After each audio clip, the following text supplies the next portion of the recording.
우리 깊어지는 가을의 감사의 절기를 우리가 보내고 있습니다.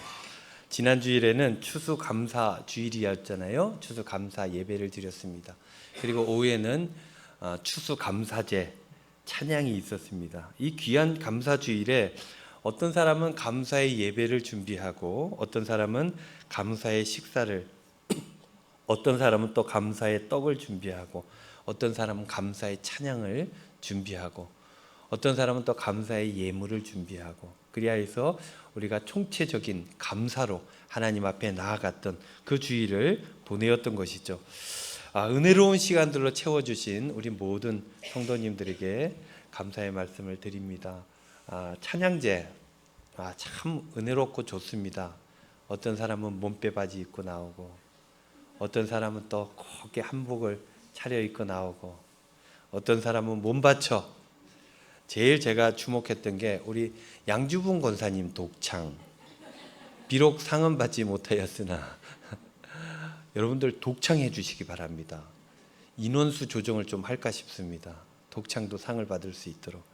은혜롭고, 우리 도소령 집사님 괜히 나가서 같이 울고, 엄마 없는 사람 섭섭하게 너무너무 은혜롭게 해주셔서 감사의 말씀을 전해드립니다. 늘 이렇게 감사하며 기쁨으로 우리가 살아야 되는데, 그런데 우리가 잘 그게 안 돼요. 늘 감사하는 게 당연한 일인데, 감사절이 되면 여러 가지 감사의 제목들을 떠올립니다. 감사의 제목들을 쓰기도 하고, 일기를 써보기도 하고.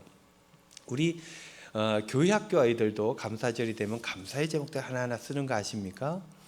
2층 로비에 보면 엘리베이터를 이렇게 내려가지고 오른쪽 벽에 보면은 가지들이 막 이렇게 있어요. 거기에 감사의 열매들이 막 맺혀져 있습니다. 오늘 한번 읽어보시기를 바랄 텐데, 여러분들 보면은 다 감사의 제목들을 떠올리고 감사하고 이렇게 해요. 그런데 이 감사가 여러분들 얼마나 갑니까? 지금 벌써 끝났습니까? 많이 가지 못해요. 감사절이 언제야? 언제였어? 벌써 이러는 사람이 있다는 겁니다. 빠른 사람들은 감사로 예배드리고 찬양하고 다 했는데 예배당을 딱 빠져나가면서 감사를 싹 놓치는 경우도 없지 않아 있다는 것입니다. 왜 그럴까요? 왜 우리는 늘 감사해야 됨이 마땅한데 감사를 까먹고 세상에서 살아가는 것일까? 그것은 우리들의 감사의 내용의 상당 부분이 우리들의 삶의 환경과 맞닿아 있다는 것입니다. 그렇기 때문이에요. 환경에서 오는 감사가 삶의 대부분의 감사를 차지하기 때문에, 환경이 바뀌게 되면, 예배당에서 탁 나가게 되면 환경이 바뀌잖아요. 그러면 신호등 앞에서 싸우고 다투고 하는 일이 벌어지게 되는 것입니다. 그래서 사람들은 행복하기 위해서 자신의 환경을, 자신이 살아가는 세상들을 변화시키려고 엄청나게 애를 쓰죠. 그곳에 많은 에너지들을 사용하게 되는 것입니다. 왜냐하면 행복하지 않은 현실을 바꾸면, 그러면 삶의 환경이 좋아지기 때문에 삶이 나아질 거라고, 내 삶이 행복해질 거라고 믿고 있기 때문입니다. 그렇기 때문에 이렇게도 바꾸고 저렇게도 바꾸고, 이렇게 하면 좀 좋아질까, 저렇게 하면 좀 더 좋아질까, 요게 바뀌면 좀 더 행복해지겠지, 좀 더 나아지겠지. 이러한 환경의 변화 물론 중요하죠. 더 나아져야 됩니다. 더 발전해야 됩니다. 더 좋아져야 됩니다. 그러기 위해 우리는 애를 쓰고 노력을 해야 됩니다. 그러나 그게 다라고 생각하는 것, 이 환경이 바뀌면 내가 완벽한 행복을 얻을 수 있을 것이라고 생각하는 것, 그것은 잘못된 생각이다라는 거예요. 그렇게 믿어서는 안 된다는 거예요. 제가 늘 농담삼아 그런 얘기를 하지 않습니까? 저는 아무도 믿지 않습니다. 주 예수 그리스도만 믿습니다 라고 농담삼아 얘기하는데, 사실 신앙 고백이죠. 환경을 믿어서도 안 되는 것입니다. 그것이 나에게 행복을 줄 것이라고 믿어서는 안 된다는 거예요.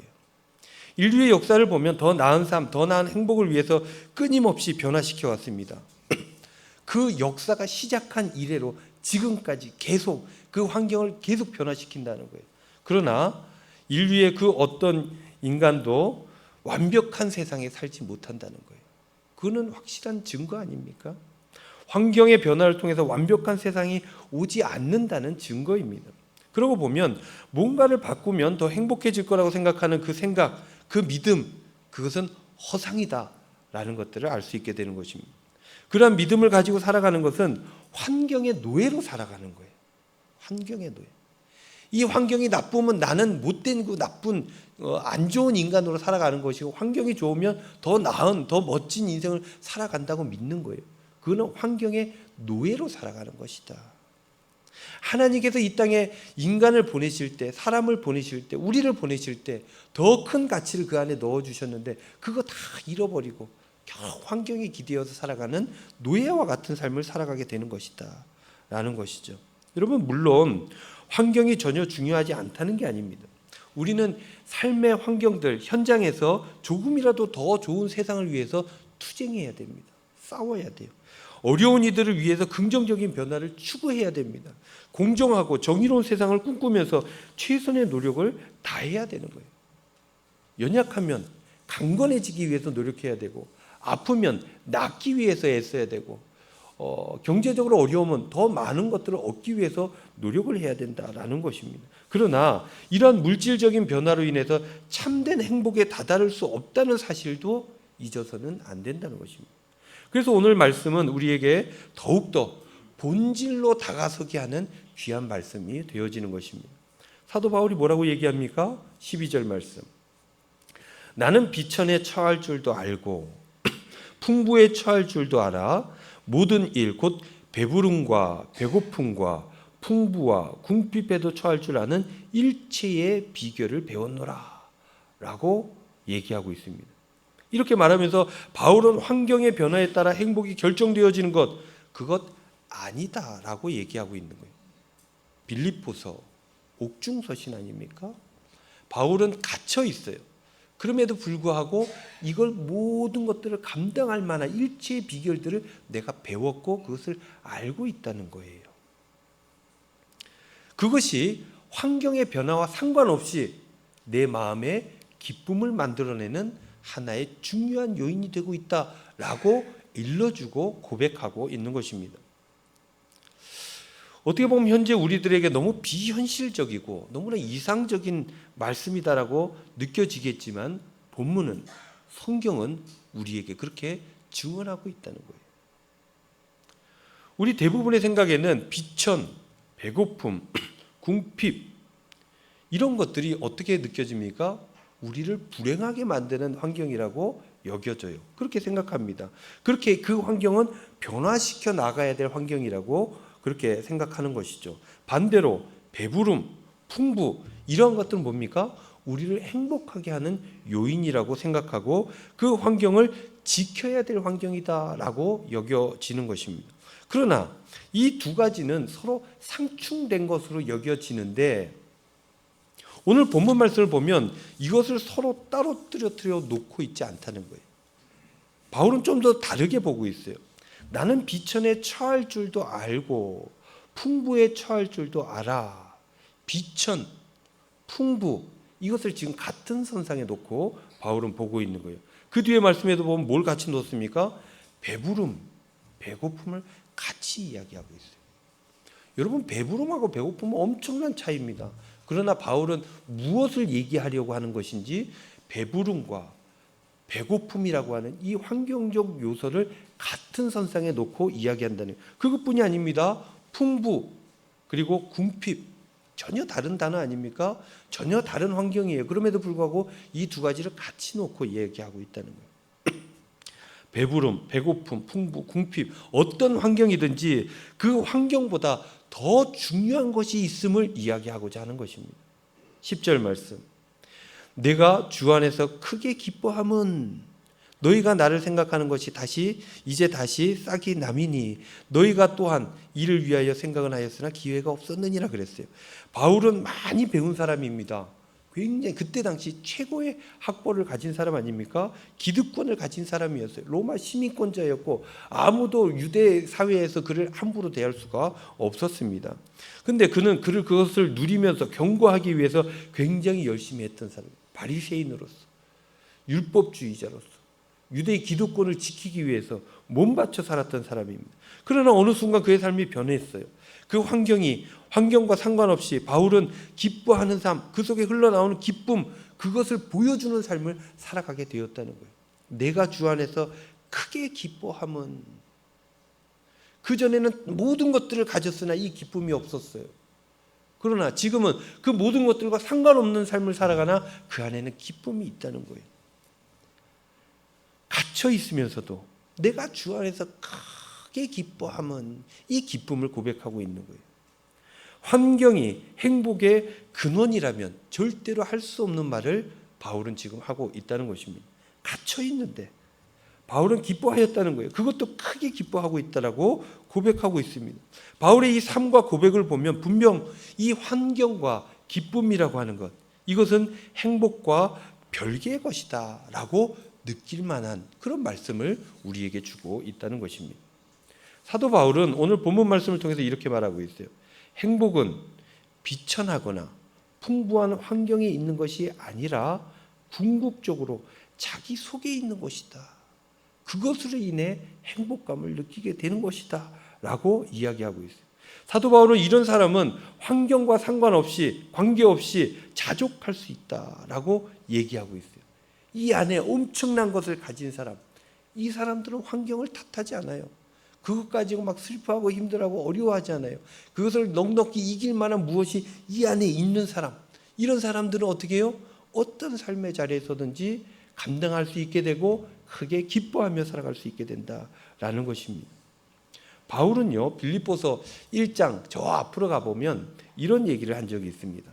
20절 말씀, 살든지 죽든지 내 몸에서 그리스도가 존귀하게 되게 하려 하나니 이는 내가 내게 사는 것이 그리스도니 죽은 것도 죽는 것도 유익함이니라, 이렇게 얘기를 했습니다. 사람들은 사는 것, 그게 제일 중요한 일입니다. 먹고 사는 일, 이걸 최고로 여겨요. 그래서 운전할 때도 택배, 차, 택시 이런 것들이 끼어들면 웬만하면 봐줍니다. 다 먹고 사는 일이니까 저 사람도 얼마나 바쁠까. 그게 중요한 줄로 알고 그 사람은 그렇게 존중해 주는 거예요. 먹고 사는 일이 제일 중요한 거죠. 그거 못하면 삶이 얼마나 피폐해지는지 모릅니다. 그래서 먹고 사는 일, 괜찮게 살도록 애쓰고 노력하는 거, 그것들을 위해서 좀 더 잘못하고 좀 더 모자라게 하고, 그래도 사람들이 다 이해해 줍니다. 왜냐? 자기도 그게 제일 중요하거든요. 그런데 바울은 이 먹고 사는 것보다 더 중요한 게 있다고 지금 얘기하고 있는 거예요. 그게 무엇입니까? 바로 예수 그리스도. 그리스도는 자신에게 있어서 뭐보다 중요해요? 생명보다 더 중요했어요. 살든지 죽든지 내가 해야 되는 일이 뭐예요? 예수 그리스도를 존귀하게 하는 일, 그게 제일 중요하다는 거예요. 내가 죽든지 살든지 그게 중요한 게 아니라 예수 그리스도가 존귀해지는 게 그게 중요하다는 거예요. 그러면서 이는 내게 사는 것이 그리스도니 죽는 것도 유익함이니라. 그리스도께서 존귀하게 되어진다면 내가 죽어도 은혜다, 죽어도 괜찮다, 죽어도 행복하다라고 얘기하고 있는 거예요. 먹고 사는 일, 그 이상의 가치를 바울이 가지고 있었던 거죠. 그 무거운 존재, 생명보다 더 귀하고 소중한 존재, 그 존재가 자기 속에 있기 때문에 어떤 환경도 나는 자족할 수 있다라고 얘기하고 있는 것입니다. 자족하기 위해서 가장 중요한 것이 내 안에 충만하다, 지금 빌립보 교회 성도들에게 고백하고 있는 거예요. 그렇지 않으면, 중요하지 않은 것이 내 안에 들어와 그것을 지배하게 되고, 그럴 경우에는 이 자족이라는 게 불가능해집니다. 조건적인 만족이 돼서 조건이 사라지면 다 끝나는 것입니다. 자족하는 사람들에게 주시는 선물은 자기의 행복만 누리는 것이 아니라 내게 능력 주시는 자 안에서 내가 모든 것을 할 수 있다는 능력의 삶을 이야기할 수 있게 되는 것입니다. 세상을 변화시키는 거예요. 엄청난 능력이 있는 것입니다. 이 자족, 이게 그래서 중요한 거고 천국과 이어지는 하나의 돌다리 같은 것이다 라는 것이죠. 이 자족이라는 것이 내적인 현상이라면 외적으로 이 자족하는 사람에게 드러나는 현상이 뭡니까? 바로 기쁨이에요. 자족하는 것을 어떻게 알 수 있습니까? 기뻐하는 사람을 통해서 알 수 있게 되는 것이죠. 여러분들, 나는 만족하다라고 얘기하면서 늘 불평불만하는 사람들, 짜증내는 사람들이 있어요. 그건 거짓말입니다. 난 만족하다. 거짓말이에요. 만족하는 사람들은 막 이렇게 드러나게 돼 있습니다. 감사가, 기쁨이 드러나게 돼 있어요. 그래서 이 기쁨이라고 하는 것은 만족이 되었을 때 나오는 기쁨이기 때문에 이 감사보다도 더 높은 차원의 신앙의 수준이 기쁨이에요. 교회에서도 보면 뭐 특별한 거 안 해도 늘 얼굴이 환한 사람들이 있어요. 밝은 사람들이 있어요. 신앙의 수준이 제일 높은 단계에 있는 사람들이에요. 근데 신앙적으로 열심히 하고 최선을 다하고 성경 읽고 전도하고 다 했는데 얼굴이 늘 죽상이에요. 그럼 뭔가 거짓된 거죠. 뭔가 언밸런스한 거예요. 뭔가가 안 맞는 것입니다.